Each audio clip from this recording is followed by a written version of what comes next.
Yeni bir videodan herkese merhaba. Kanalıma hoş geldiniz arkadaşlarım. Kısa bir aradan sonra tekrar ben geldim. Biraz ara verdim. Çok video çekisim yoktu bugünlerde. Yani öyle bir isteğim, hevesim yoktu. Bir de biraz dikişe verince işte kursa git gel aksattım buraları. Neyse tekrar başlayalım. Yine bir kurs günü. Kurstan geldim. Açım bugün orada bir şeyler yapıp getiren olmadı. Yani birçok kişi niyetliydi. Ben değildim maalesef. Ben geçenlerde bir gün tuttum, ondan sonra tutamadım ama inşallah bu gece kalkıp yarına niyetli olmayı düşünüyorum nasip olursa. Öyle, o yüzden de açım. Kahvaltıda yapmadan gitmiştim. Şöyle soğan doğradım. Yumurta kıracağım. Ben buna bu şekilde seviyorum. Bilmiyorum, aranızda bilenler var mıdır? İçerisine kıyma ya da kuşbaşı et falan, kavurma varsa buzluğunuzda ondan da ekleyebilirsiniz. O şekilde de güzel oluyor. Böyle biraz yapayım dedim. Yumurta haşlayacaktım ama onu da pek yiyesim gelmedi. Sonradan dedim bundan yapayım. Çayımı demledim. Öyle, bugün bir tane pijama diktim, eşime diktim. Kendime alt üst yaptım o çilekli kumaşı ama tam anlamıyla bitmiş değil. Yakası, kolları katlanacak kaldı. Overlock bugün yapamadım onu. Pijamanınkini yaptım ama çok sıra vardı bugün. Herkes elbise dikti. Yani geçen hafta kesmişlerdi birçoğu. Bu hafta da tabii kesince hepsi birikti üst üste overlock sırası için. Ben elbise yapamadım çünkü kumaşım yoktu. O yüzden dedim eldeki kumaşımla pijamayı yapayım. O aradan çıksın. İnşallah bu hafta bir Kızılay'a gitmem lazım. Kumaşlar almam lazım.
Bir markete gidip geliyorum hemen arkadaşlar. Vanilim bitmiş. Çocuklara söz vermiştim bugün için.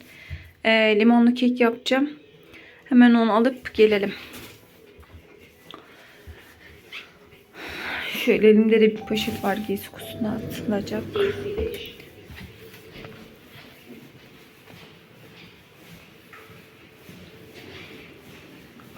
Gelirken hiç aklıma gelmedi. Kurstan dönüşte alsaydım. Marketten geldim arkadaşlar. Bir A101'e girdim. Sabunluk gelecekti. Ona baktım. Belki önce gelmiştir erken diye. Ama gelmemiş. Oradan BİM'e girdim. Vanilini aldım. 2 tane de ekmek aldım. Akşama hamsi yapacağım. Dün Emre pazardan hamsi almıştı. O yüzden bugün yemek derdim yok. Çok rahatım. Böyle ekmek arası yapar yerler. Şimdi hemen malzemelerimi hazırlayayım. Ondan sonra fırına atalım ve pijamayı dediğim gibi tamamlayacağım. Akşama da büyük ihtimal AVM'ye gideceğiz. Öyle. Yumurtalar kirli. Bahçeden dönemde getirdi. Önce getirdikleri daha çok kirliydi ama bu sefer fazla kirlenmemişler. Bunlar şimdi ayrı bir kaseye koyacağım. Ondan sonra büyük kaseye alırım.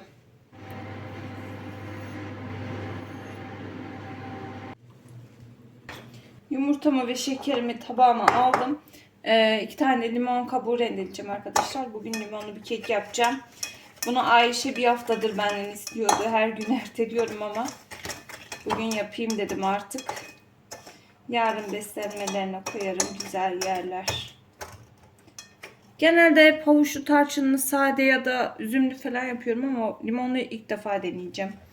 Daha önce hiç yapmamıştım.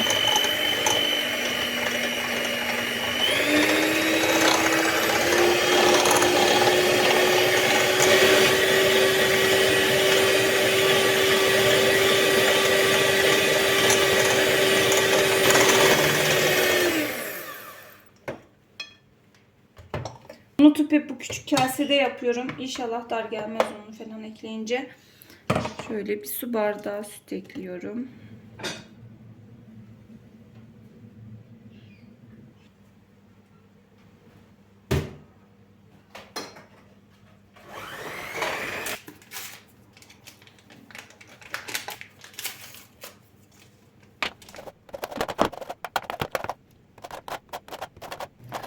Ben kabuğu rendelemekte çok zorlandım arkadaşlar. O yüzden şu soyacakla şu minik minik çentikler halinde yapacağım.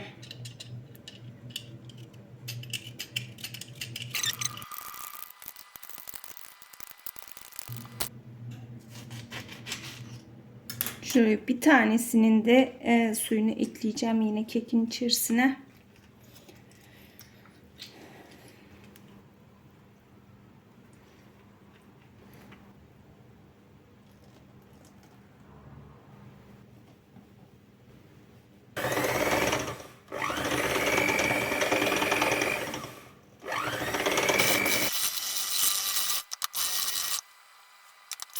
Kekim hazır. Şöyle bir kıvamı oldu. İnşallah kabuklar acılık falan vermez. Beyazını rendelememeye çabaladım ama. Şöyle kalıbımı da bir güzel yağladım. Hafif de un serpiştirdim ki yapışma falan olmasın. Fırınımı da açtım. Isınıyor. Hemen bunu fırına atalım.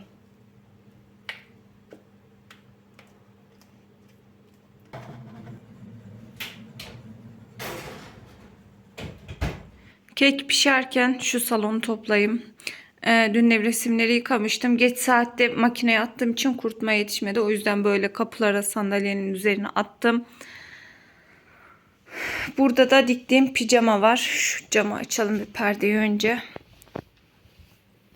Ben bu dikişe başladığımdan beri bu salonum benim hiç derli toplu kalmıyor arkadaşlar. Masanın üstünde sürekli böyle bir dağınıklık oluyor. Maalesef ki. Şöyle bir tane pijama yaptım. Ben bunu eşimin evde olan bir tane pijamasına göre kalıbını çıkarttım. Bir tane de şöyle cep ekledim. Şöyle bir cepli pijama olmuş oldu. Yalnız bunun paçasını ben bayağı uzun yapmışım. Yani şöyle bir 5 santim falan kesmeliyim. Evdeki pijamaya göre şimdi ölçtüm. Çok fazla pay bırakmışım. Bir denesin bakalım. Ona göre katlarım. Ya da tekrar yarın overlock'a götürüp bir tık daha kısaltırım. Böyle pijama lastikli, cepli, evde giymelik. Cep denemesini ilk kez evde denedim. İlk denemem. Gayet başarılı oldu ilk denemeye göre. Şöyle paçaları sadece katlanacak. Bunu yapayım. Bir de dediğim gibi şu lastiğini overlock'la birleştirdim. Tekrar bir dikiş geçmem lazım bu lastik kısmına. Şöyle nereyi gösteriyorum. Lastik kısmına güzel bir dikiş geçti mi pijamamız hazır. Şu koltuğun başına da neler geldi bir bilseniz. Geçenlerde koltuğa sakız bırakmış. Büyük ihtimal Efe bıraktı. Hiç öyle bir şey yapmazdı ama nasıl oldu bilmiyorum. Ben de görmedim, oraya oturunca o gün de akşam örtüleri kirli yatmıştım. Yıkamaya atmıştım. Ben de görmedim, üstüne otur. Böyle koltuğun her tarafına yapışmış.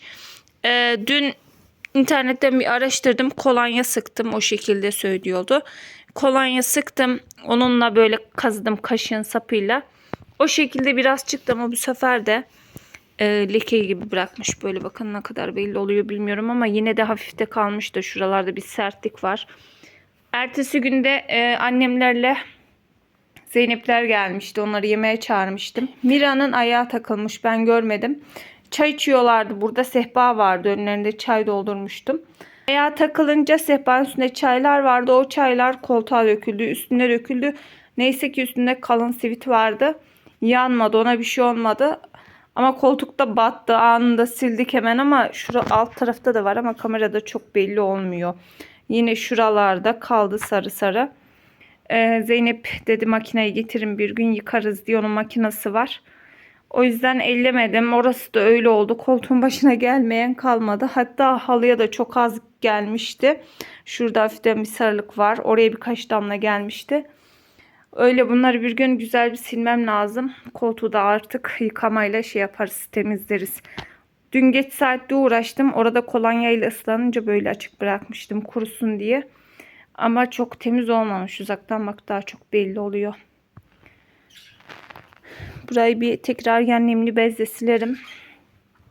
Ama yıkanması şart çünkü oralarda battı.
Yan dikişlerini de yaptım.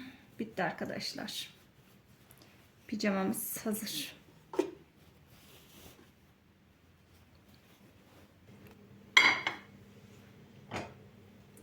Bu arada kekimiz pişti arkadaşlar. Şöyle çevirelim. 5 dakika kadar da kalıp da dinlendi. Evet, çok güzel hemen çıktı. Şimdi üzerine bir sos hazırlayalım.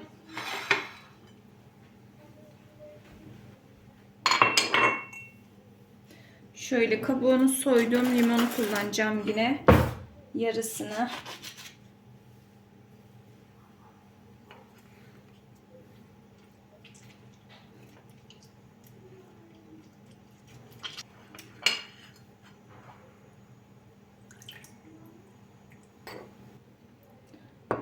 Şöyle bir 2 kaşık ekleyelim. Hatta 3 ekleyeceğim. 3 yemek kaşığı pudra şekeri.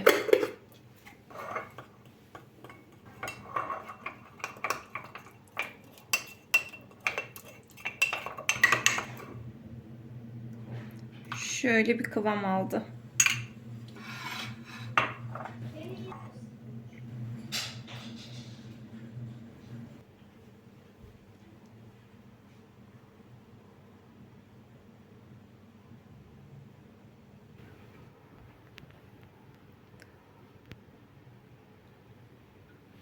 Evet, kekimiz hazır. Yalnız sosunu ben cıvık mı yaptım, olması gerekenden sıvı mı oldu bilmiyorum. İlk defa yaptım dediğim gibi. Böyle aktı. YouTube'a bakıyorum, yapanlar böyle üstünde bembeyaz kalıyor. Siz bana bir onu yazın. Daha mı koyu olmalıydı kıvamı sosun üzerindeki. Şimdi hemen birer dilim keseceğim. Çocuklar okuldan geldi, istiyorlar. Efe kapıyı açmaz kek diye bağırdı. Kedi gibi kokusundan anladı hemen.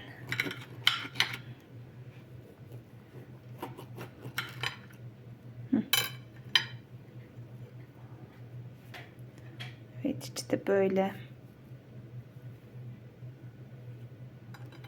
Şimdi ben bundan hemen birer dilim vereyim çocuklara. Hamsiyi temizlemeye geçeceğim. Hamsiyi temizleyeyim, yanına bir salata yapayım. O zamana kadar da bakayım, ama gerçi daha erken. Yemeği yeriz. Geçenlerde demiştim ya, Ayşe'ye bir tane spor beyaz ayakkabı almıştım. Bir kere giydi ve dışında hemen böyle sararmalar oluştu. Onu fişte duruyordu. Onu bir götüreceğiz. Bakalım iade edebilirsek nasıl olur bilmiyorum. Ya da değişim mi yaparlar, nasıl olur bilemeyeceğim. Onu bir götüreceğiz. Bir kere giydi, dediğim gibi dışı hemen böyle beyaz ya sapsarı oldu. Niye öyle oldu bilmiyorum. Öyle arkadaşlar. Şöyle hamsileri dizdim tepsiye arkadaşlar. Hiç de özenmedim bugün açıkçası. Üzerine biraz yağ gezdirip fırına vereceğim. Ocağı kirletmek, yani temizlemekle uğraşmak istemedim. Balkonda davlumbaz var, ona vereceğim. Bu pişerken yanına bir de salata yaparım bol yeşillikle. Öyle afiyetle yeriz.